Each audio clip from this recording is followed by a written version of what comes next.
Hola, en esta oportunidad vamos a hablar del lenguaje humano y de las características que lo definen. Vimos en la clase anterior que todos tenemos un conocimiento, tanto hablantes de una lengua, que nos posibilita usarla. Ahora vamos a ver cómo abordan el lenguaje los lingüistas, en la voz del gramático español Ignacio Bosque.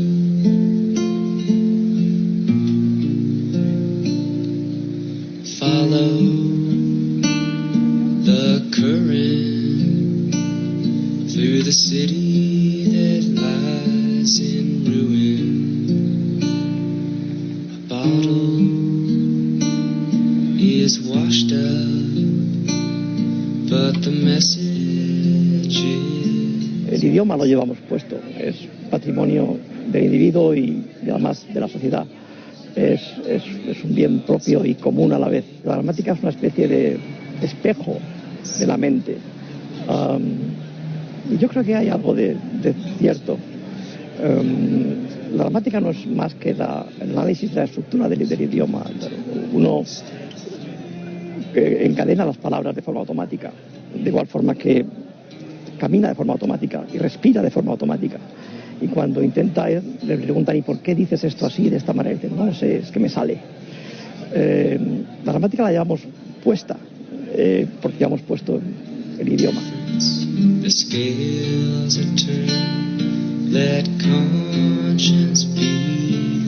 español es una de las pocas lenguas del mundo en que los paseos se dan, y casi todas se hacen. Uno puede decir, bueno, pues es natural, no es evidente en absoluto, ¿no? En muchas lenguas próximas a nosotros, los besos se dan. En coreano se hacen. No es evidente que dar un beso sea igual que dar un libro. Uno dice, claro, es lo mismo. No es lo mismo. Tenemos automatizado el idioma, igual que andar o respirar, como decía hace un momento. No es evidente que las cosas tengan que ser como son. Y lo que los lingüistas intentamos hacer es profundizar en esas leyes misteriosas que explican por qué cada palabra va donde va, significa lo que significa, y combinadas con otras nos hace decir lo que queremos decir.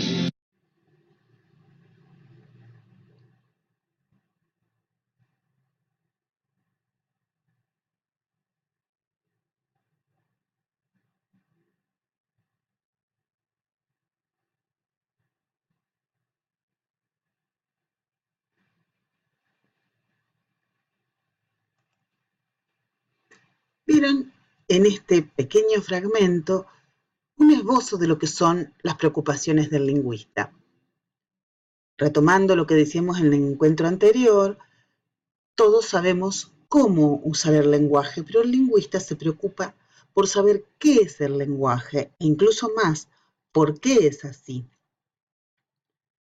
Así, la lingüística es una ciencia que tiene que definir un objeto, una metodología, hacer hipótesis sobre ese objeto, todo eso para lograr definir las notas características y las reglas que gobiernan el lenguaje humano y las lenguas, reconocer los aspectos que son comunes a todas las lenguas humanas, pero también ver en qué se diferencian, explicar las variables que intervienen en la adquisición del conocimiento lingüístico, es decir, cómo aprendemos, cómo adquirimos nuestra lengua materna, pero también cómo la usamos en las situaciones concretas de comunicación en que intervenimos.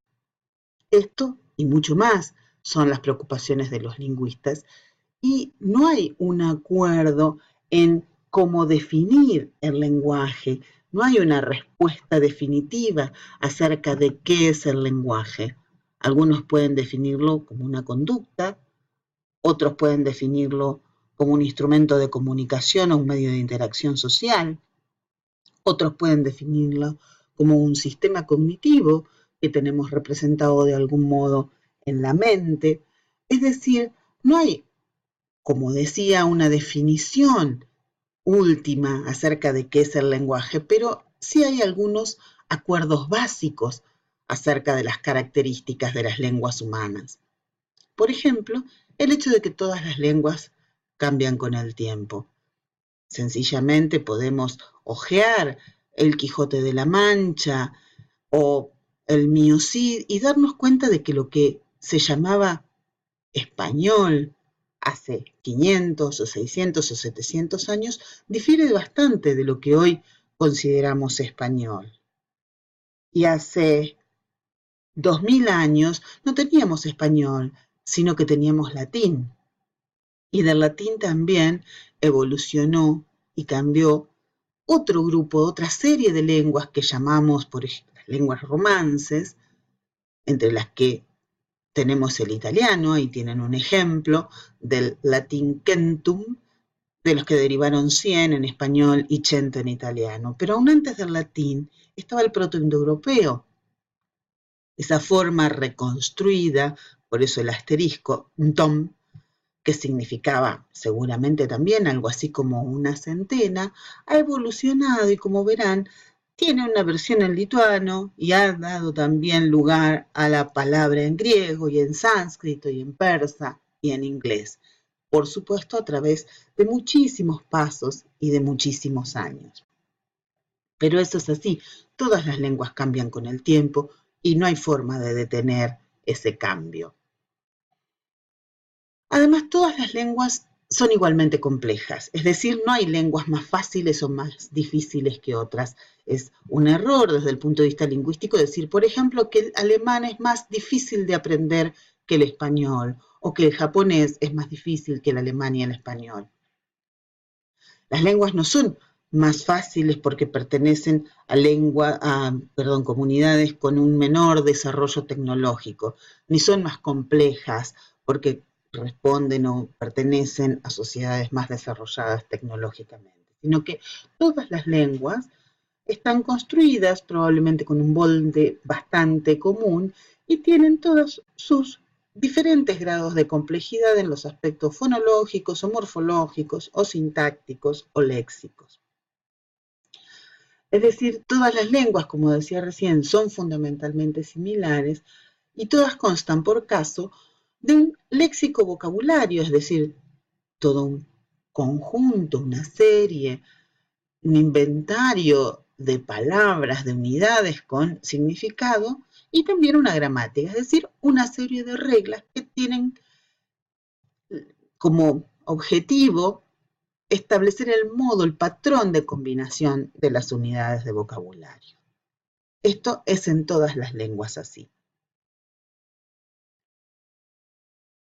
La búsqueda de las propiedades del lenguaje humano y de establecer algunos universales del lenguaje humano tiene una larga historia y tiene un hito a los mediados del siglo XX con la figura de Charles Hockett, que estableció algunas de las propiedades del lenguaje humano que tienen ustedes en este cuadro, recogido en la obra de Escandel-Vidal en la página 7. Como verán ustedes, estas propiedades tienen que ver en parte con el tipo de señales que constituyen las lenguas humanas, ¿sí? Estas señales que se transmiten por el canal vocal auditivo y que tienen significados, pero que a su vez son arbitrarios en la relación entre los sonidos y el significado que acompaña esos sonidos o que se vehiculiza mediante esos sonidos. Además, todas las lenguas son altamente productivas, es decir, podemos generar infinitas expresiones a partir de un conjunto finito de elementos, de un vocabulario finito. Como decía, esas son propiedades de las lenguas humanas relacionadas con el tipo de señal que utilizamos en las lenguas humanas. Pero también hay propiedades relativas al proceso, es decir, al modo en que empleamos ese lenguaje en las situaciones comunicativas. Por ejemplo, el el uso del lenguaje se puede desplazar, por eso desplazamiento del aquí y el ahora, ¿sí? No estamos obligados a referirnos solo a lo que está en un momento determinado ante nuestros ojos, sino que podemos hacer referencia a un pasado remoto, a cosas que no están a la vista, e incluso a cosas que no existen. Además, por ejemplo, hay una intercambiabilidad permanente de roles, es decir, quien habla pasa a ser quien oye y quien oye pasa a ser quien habla. Podrán profundizar con mayor detalle estas características en la obra señalada, que es de lectura obligatoria, pero me interesa hacer hincapié en que muchas de estas propiedades se comparten con otros sistemas de comunicación animal, por ejemplo, los gritos de los monos para indicar el peligro, o la danza de las abejas para señalar a la colmena dónde está, en qué dirección y a qué distancia y en qué cantidad hay alimento. Pero algunas de esas propiedades, de todas esas propiedades que mencionamos, son solo exclusivas del lenguaje humano. La dualidad, la productividad y el desplazamiento. La dualidad tiene que ver con el hecho de que cualquier expresión lingüística humana se puede descomponer en unidades menores con significado. ¿Sí? Por ejemplo, yo digo intercambio y ahí puedo reconocer dos unidades. Inter por un lado y cambio por el otro, a su vez dentro del cual puedo reconocer una raíz, cambi, y la O que marca que eso es un sustantivo. Pero además, dentro de esa misma cadena, yo puedo reconocer unidades menores que no tienen significado, que son los sonidos, lo que llamaremos en su momento los fonemas de la lengua. I, n, t, e, r. Esta propiedad, la doble articulación en unidades con significado y más pequeñas aún, unidades sin significado, es característica del lenguaje humano y ya hace unos 100 años que ha sido reconocida dentro de los estudios lingüísticos. La productividad, como señalaba antes, esta propiedad por medio de la cual podemos construir infinitas expresiones a partir de un conjunto finito de elementos. Y el desplazamiento, la posibilidad de referirnos a aquello que no está presente en el aquí y el ahora. De acuerdo con Moreno Cabrera, todas estas características en realidad dependen de tres grandes propiedades del lenguaje humano, que son la economía, la creatividad y el simbolismo. Para Moreno Cabrera, la economía se relaciona estrechamente con las limitaciones físicas y psíquicas que tenemos los humanos. Es decir, tenemos limitaciones acerca de la cantidad de unidades de sonido por unidad de tiempo que podemos producir y procesar cuando oímos, pero también tenemos limitaciones de memoria, de almacenamiento, y también tenemos limitaciones para procesar la información que nos llega del entorno. Entonces, necesitamos una herramienta de representación y de comunicación a la que podamos extraerle el mayor beneficio posible, obtener la mayor cantidad de resultados a partir de esos recursos que son limitados. Por ejemplo, la dualidad tiene que ver con eso. Tenemos un número muy reducido de fonemas en las lenguas. Por ejemplo, en español, unos 23, 24 fonemas. Pero con eso podemos construir una cantidad de unidades con significado, una cantidad de palabras, y a su vez con esa cantidad también limitada de palabras podemos generar infinitas combinaciones, lo que hace a la productividad, ¿sí? Pero siempre a partir de unidades limitadas, un conjunto de escasas unidades. La intercambiabilidad, también el hecho de que podamos usar el mismo código tanto para hablar como para comprender, hace a esa economía. No necesitamos dos códigos para hablar y comprender, sino que usamos uno solo para ambas tareas.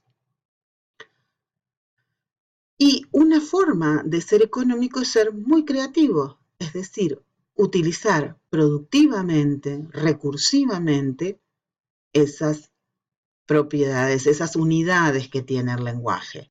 Así la productividad ya hemos hablado, y la recursividad tiene que ver con el hecho de que yo puedo incrustar en las unidades lingüísticas otras unidades de la misma naturaleza, ¿sí?